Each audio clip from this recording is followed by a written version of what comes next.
സ്വപ്നങ്ങൾ എന്നത് മനസ്സിന്റെ ആകാശത്തിൽ മുളയ്ക്കുന്ന നക്ഷത്രങ്ങളാണ്. അവ കണ്ണുകൾ അടയ്ക്കുമ്പോൾ മാത്രം കാണുന്ന ദൃശ്യങ്ങളല്ല, ആത്മാവിന്റെ താളത്തിൽ സംഗീതമായി മുഴങ്ങുന്ന പ്രതീക്ഷകളാണ് സ്വപ്നങ്ങൾ. നമ്മെ ഭൂമിയിൽ നിന്ന് ആകാശത്തിലേക്ക് ഉയർത്തുന്ന ചിന്തകളാണ്. ജീവിതത്തിന്റെ ഇരുട്ടിൽ തെളിഞ്ഞു നിൽക്കുന്ന വിളക്കുകളാണ്. ഒരു പുതിയ പുലരിയെ വിളിച്ചുണർത്തുന്ന കരങ്ങൾ തന്നെയാണ് സ്വപ്നങ്ങൾ. ജീവിതം വഴിമുട്ടി പ്രതീക്ഷകൾ അവസാനിച്ചുവെന്ന് കരുതുന്നിടത്തു നിന്ന് ആത്മധൈര്യത്തോടെ പുതിയ സ്വപ്നങ്ങളുമായി തുടക്കം കുറിച്ച രണ്ട് സ്വപ്ന സഞ്ചാരികൾ. നാളെയുടെ പ്രതീക്ഷകളെയും നന്മ നിറഞ്ഞ ഓർമ്മകളെയും ജീവിത സൗഭാഗ്യങ്ങളെയും സ്വപ്നങ്ങളാക്കി താലോലിക്കുന്നവർക്കും ശുഭപ്രതീക്ഷകൾ നിറഞ്ഞ ഒരുപിടി സ്വപ്നങ്ങൾ കണ്ടുകൊണ്ടിരിക്കുന്നവർക്കും വേണ്ടി ഞങ്ങൾ അവതരിപ്പിക്കുന്നു സ്വപ്ന സഞ്ചാരികൾ.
എന്റെ ദൈവമേ, കുറച്ച് ദിവസങ്ങളായി ജോലിയിൽ തീരെ ശ്രദ്ധിക്കാൻ കഴിയുന്നില്ല.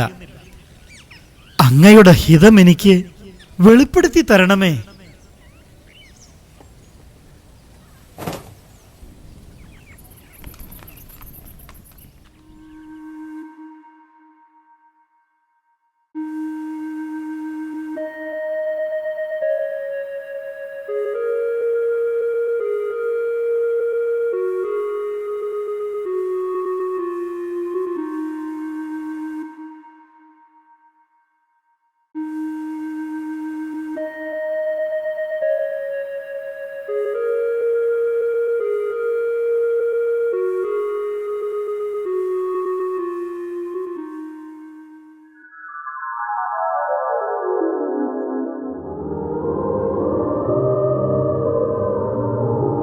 ജോസഫ്, മറിയത്തെ നീ നിന്റെ ഭാര്യയായി സ്വീകരിക്കാൻ ശങ്കിക്കേണ്ട. അങ്ങ് ആരാണ്? ഞാൻ ദൈവസന്നിധിയിൽ നിന്നുള്ള ഗബ്രിയേലാണ്. കന്യക ഗർഭം ധരിച്ചിരിക്കുന്നത് പരിശുദ്ധാത്മാവിനാലാണ്. അവൾ ഒരു പുത്രനെ പ്രസവിക്കും. നീ അവനെ യേശു എന്ന് പേരിടണം.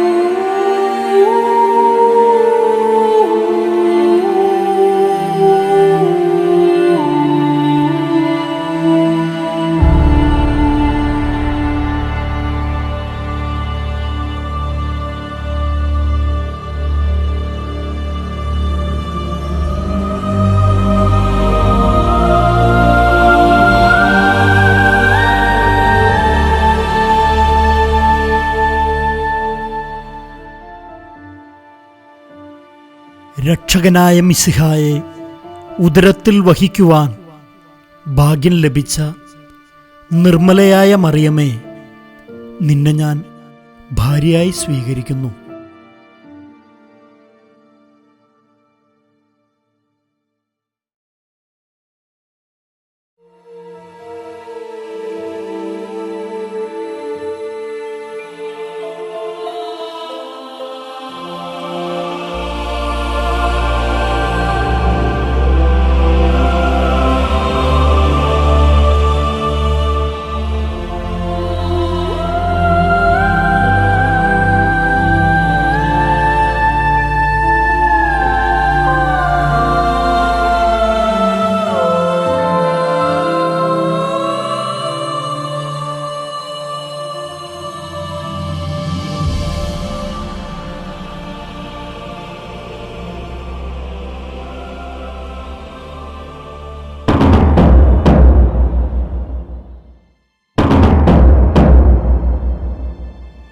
അഗസ്റ്റസ് സീസറിനുള്ള കൽപ്പന, ഓരോരുത്തരും അവരവരുടെ നഗരങ്ങളിൽ പോയി പേരെഴുതിക്കണം.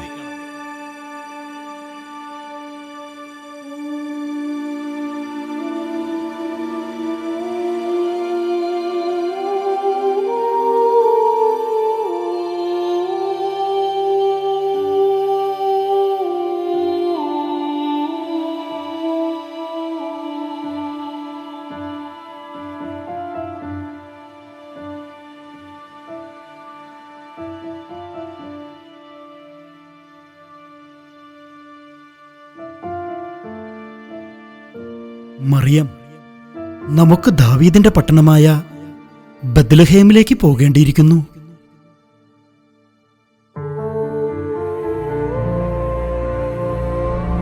നാഥാ, ഈ അവസ്ഥയിൽ ഇത്രയും ദൂരം ഒരു യാത്ര. പ്രിയതമേ, രാജ്യത്തെ ദേശാധിപതിയുടെ കൽപ്പനയാണ്. നാം എല്ലാവരും അതനുസരിച്ചേ മതിയാകൂ.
ഞാനിൻ മോനെ രാരീരാരോ രാരീരാരോ സ്വർഗസ്നേഹം ഭൂമിയിൽ വന്ന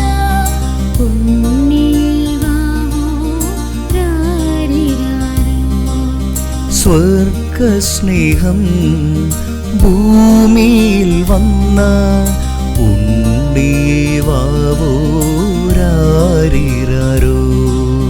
പുൽത്തൊട്ടിലിൽ ഞാനെന്നോനെ രാരേ രാരോ രാരേ രാരോ.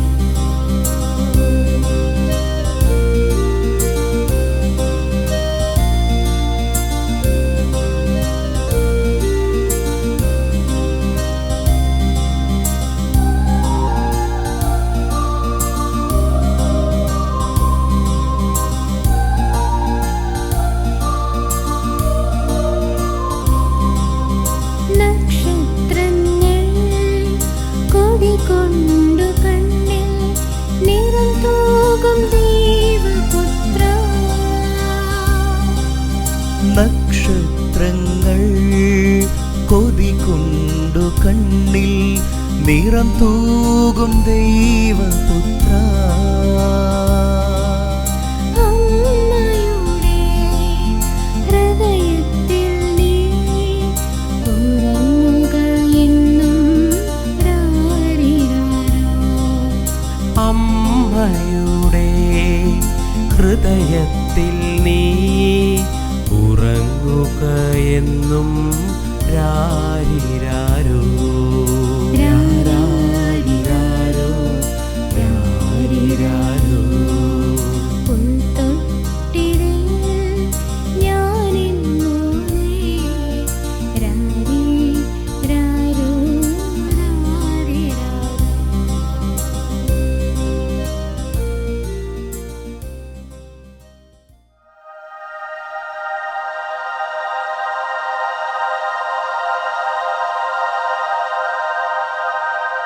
അത്യുന്നതങ്ങളിൽ ദൈവത്തിന് മഹത്വം, ഭൂമിയിൽ ദൈവകൃപ ലഭിച്ചവർക്ക് സമാധാനം.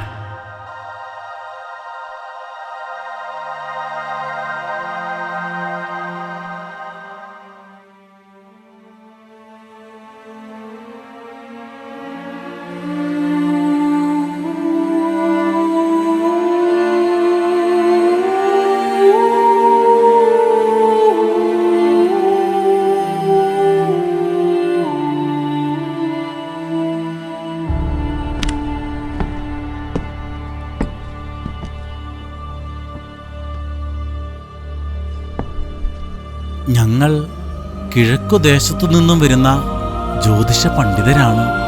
രാജാക്കന്മാരുടെ രാജാവായ യേശുവിന് സമർപ്പിക്കുവാനുള്ള പൊന്നും മീറയും കുന്തിരിക്കവും യൗസേപ്പെ നിനക്ക് ഞങ്ങൾ നൽകുന്നു.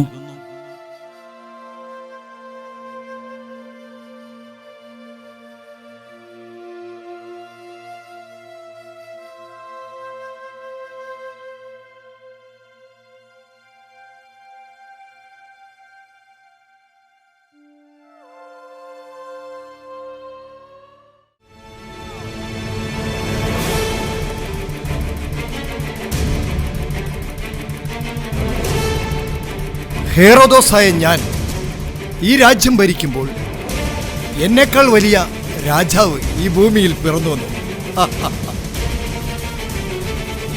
ആരവിടെ? ബെത്ലഹേമിലെ 2 വയസ്സിന് താഴെയുള്ള എല്ലാ കുട്ടികളെയും കൊല്ലുവാൻ നാം കൽപ്പിക്കുന്നു.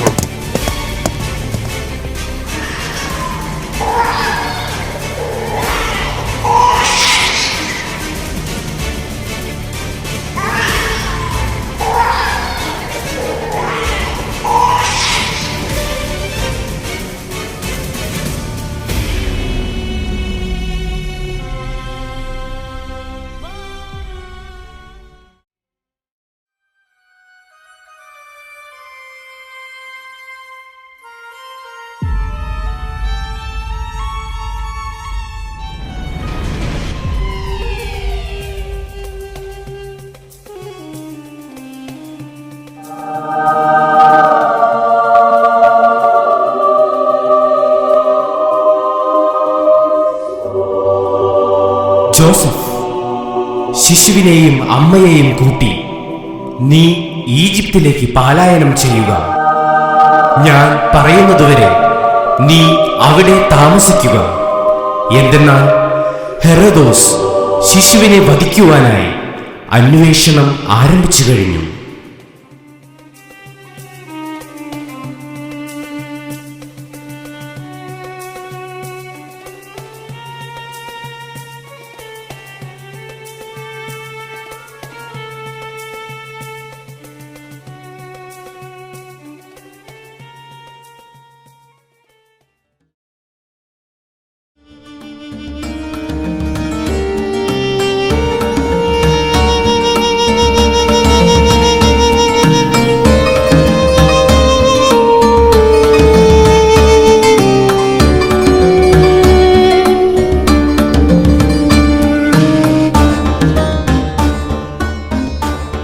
മകനെ, നിന്നെ ഞാൻ അത്യധികം സ്നേഹിക്കുന്നു.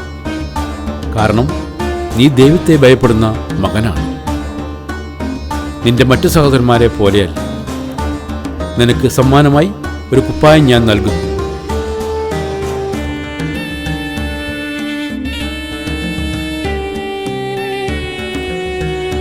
നിന്റെ ഭാവി ദൈവകരങ്ങളിലാണ്. നീ നിന്റെ സഹോദരന്മാരോടൊപ്പം ആടുകളെ മേയ്ക്കുക. അനുസരണയുള്ള മകനായി എന്നും അപ്പൻ്റെ കൂടെ ഉണ്ടാകും.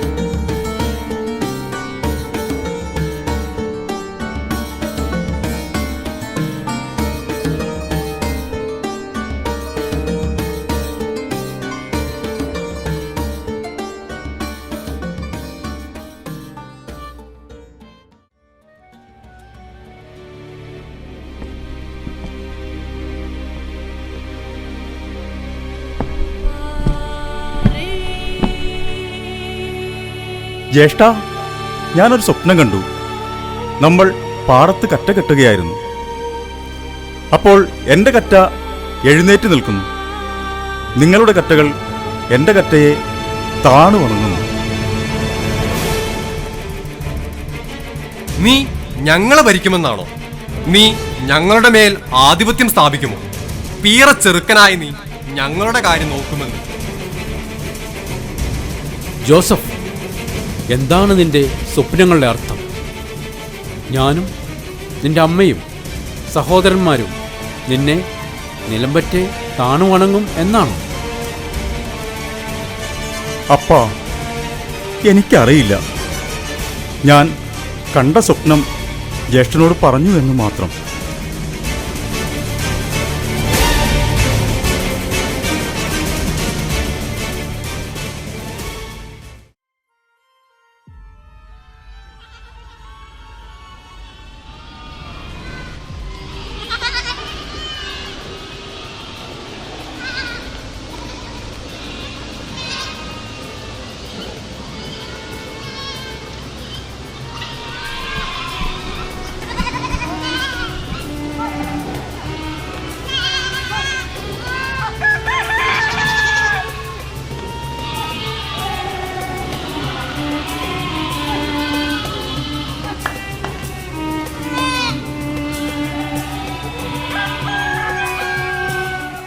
സ്വപ്നക്കാരൻ വരുന്നുണ്ട്. വരുവിൻ, നമുക്കവനെ കൊന്ന് കുഴിയിലെറിയാം. അവന്റെ സ്വപ്നത്തിന് എന്ത് സംഭവിക്കുമെന്ന് നമുക്ക് കാണാമല്ലോ. അരുത്, നമുക്കവനെ കൊല്ലണ്ട. അവന്റെ രക്തം ഈ മരുഭൂമിയിൽ വീഴരുത്. പിന്നെ ഇവനെ എന്തു ചെയ്യണമെന്നാണ് നീ പറയുന്നത്?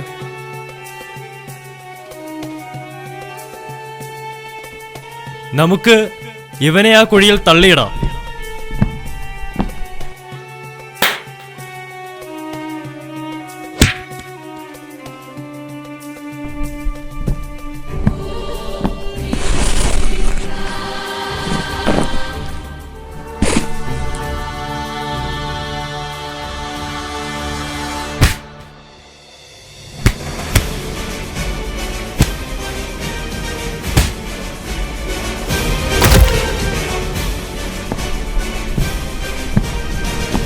അല്ല, അവനെ കിണറ്റിലിട്ടതുകൊണ്ട് നമുക്കെന്ത് കിട്ടാൻ? ശരിയാ, അവനെ കൊണ്ട് 4 ചക്രമുണ്ടാക്കാനുള്ള വഴി ആലോചിക്കും. നമുക്കവനെ ഇസ്മേലിയർക്ക് വിൽക്കാം. അവനെ ഉപദ്രവിക്കുകയും വേണ്ട.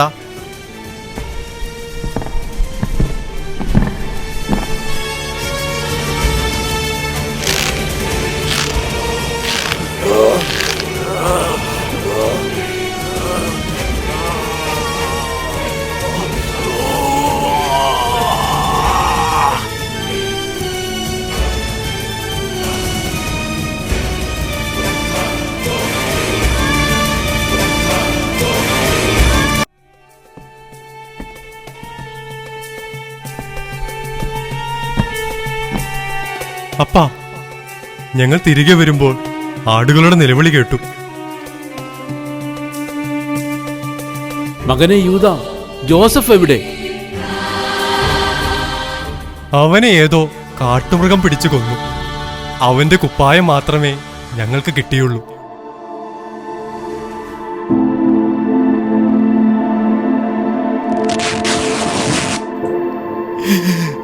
എന്റെ പൊന്നു മകനെ, ഇതായിരുന്നു ദൈവത്തിന്റെ പദ്ധതി.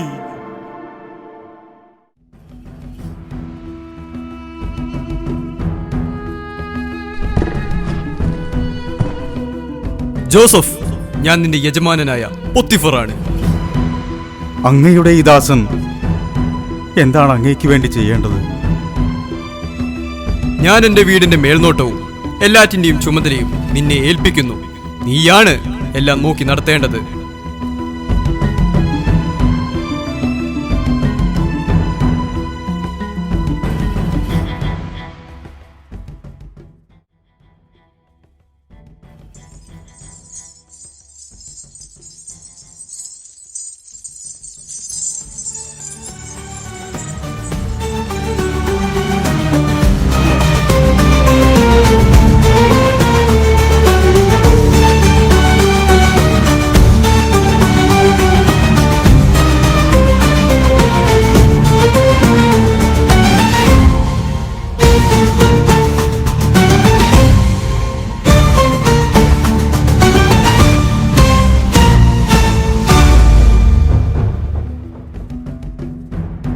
ജോസഫ്, നീ അതീവ സുന്ദരനാണ്. ദൈവം അവന്റെ ഛായയിലാണ് മനുഷ്യനെ സൃഷ്ടിച്ചിരിക്കുന്നത്. മനുഷ്യൻ ഏകനായിരിക്കുന്നത് നന്നല്ല എന്നുകൂടി ദൈവം പറഞ്ഞിരിക്കുന്നു. സ്ത്രീയെ, നീ എന്താണ് പറയുന്നത്? നീ എന്റെ യജമാനന്റെ ഭാര്യയാണ്. നീ ഇവിടെ വന്നപ്പോൾ മുതൽ നിന്റെ ഭംഗിയിലും ആരോഗ്യത്തിലും നിന്നെ ഞാൻ കൊതിച്ചിട്ടുണ്ട്. എന്നോടൊപ്പം ശയിക്കുക. ഇപ്പോൾ ഇവിടെ ആരും കാണില്ല. ഇല്ല, ഞാൻ എന്റെ ദൈവത്തോടും നിങ്ങളുടെ ഭർത്താവിനുമെതിരെ പാപം ചെയ്യുകയില്ല.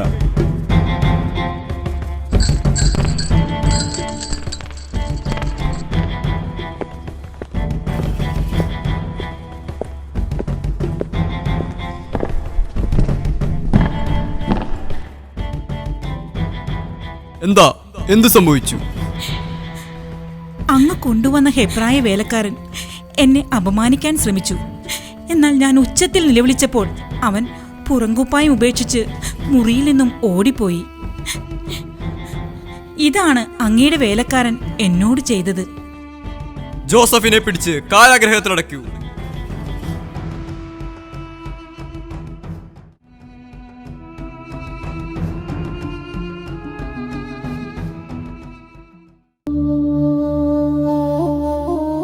ഓ, ഇതെന്ത് സ്വപ്നം? ഒന്നും മനസ്സിലാകുന്നില്ലല്ലോ. ജോസഫേ, ഞാനൊരു സ്വപ്നം കണ്ടിരിക്കുന്നു. അത് വ്യാഖ്യാനിക്കാൻ നിനക്ക് സാധിക്കുമെന്നാണ് ഇവർ പറയുന്നത്. അതുകൊണ്ടാണ് കാരാഗ്രഹത്തിലായിരുന്ന നിന്നെ നാം ഇവിടെ വരുത്തിച്ചത്. അത് എന്റെ കഴിവല്ല. എന്നാൽ ദൈവം ഫറവോയ്ക്ക് തൃപ്തികരമായ ഉത്തരം നൽകും. അങ്ങയുടെ സ്വപ്നത്തിന്റെ വ്യാഖ്യാനം ഇതാണ്: ഈജിപ്തിൽ 7 സമൃദ്ധിയുടെ വർഷങ്ങൾ വരും. തുടർന്ന് ക്ഷാമത്തിന്റെ 7 വർഷങ്ങളും. ക്ഷാമത്തിന്റെ വർഷങ്ങൾ വരുന്നതിന് മുൻപ് ഫറവോ അങ്ങ് വിവേകിയും ബുദ്ധിമാനുമായ ഒരാളെ കണ്ടുപിടിച്ച് ഈജിപ്തിന്റെ മുഴുവൻ അധിപനായി നിയമിക്കണം. ഞാൻ നിന്നിൽ ദൈവത്തിന്റെ ആത്മാവിനെ ദർശിക്കുന്നു. അങ്ങയുടെ ചോദ്യങ്ങൾക്ക് ഉത്തരം നൽകാൻ ഞാൻ യോഗ്യനല്ല. ഞാൻ അടിമയാണ്.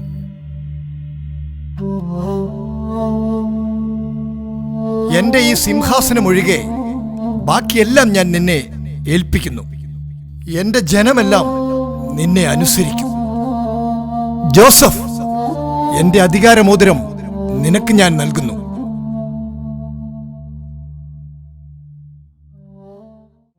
സമ്പദ് സമൃദ്ധിയുടെ 7 വർഷങ്ങൾക്കു ശേഷം ഞങ്ങൾക്ക് വിശക്കുന്നു, ഞങ്ങൾക്ക് ഭക്ഷണം നൽകൂ. നിങ്ങൾ എന്തിനു വിഷമിക്കണം? ജോസഫിന്റെ അടുത്തേക്ക് ചെല്ലുക. നിങ്ങൾക്ക് ആവശ്യത്തിനുള്ളതെല്ലാം അവൻ ശേഖരിച്ചു വെച്ചിട്ടുണ്ട്.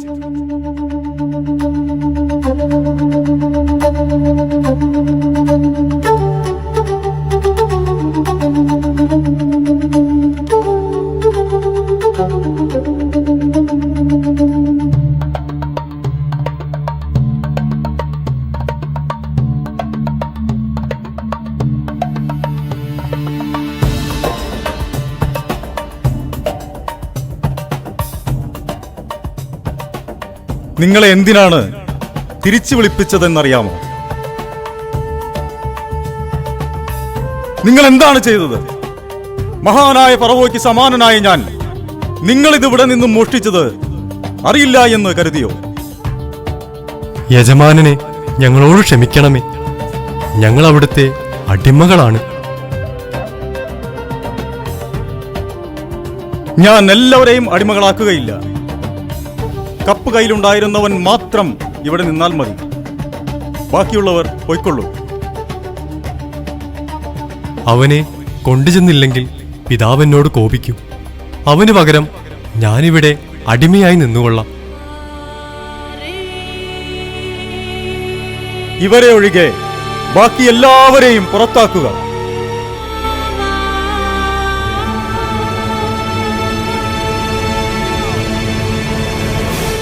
ഞാൻ ജോസഫാണ്. നിങ്ങൾ ഈജിപ്തുകാർക്ക് വിറ്റ നിങ്ങളുടെ സഹോദരൻ ജോസഫ്. ദൈവമാണ് നിങ്ങൾക്ക് മുൻപേ എന്നെ ഈജിപ്തിലേക്ക് അയച്ചത്.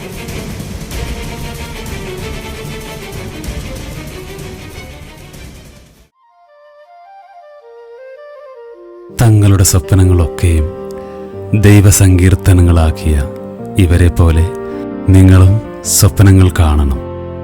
ദുഃഖങ്ങൾ സന്തോഷമാകുന്ന, ഇരുട്ടിൽ വെളിച്ചമാകുന്ന, വെറുപ്പ് സ്നേഹമാകുന്ന സ്വപ്നങ്ങൾ നിങ്ങളും കാണണം. കാരണം നാളെയുടെ ലോകം ജനിക്കുന്നത് ഇന്നത്തെ നിങ്ങളുടെ സ്വപ്നങ്ങളിൽ നിന്നാണ്. അതിന് കൂട്ടായി വിശുദ്ധ ഗ്രന്ഥത്തിന്റെ താളുകളിൽ എവിടെയോ അല്ല എന്നും നിങ്ങളുടെ വഴികളിൽ, സ്വപ്നങ്ങളിൽ വഴികാട്ടിയായി ഇവർ കൂടെയുണ്ട്. ഈ സ്വപ്ന സഞ്ചാരികൾ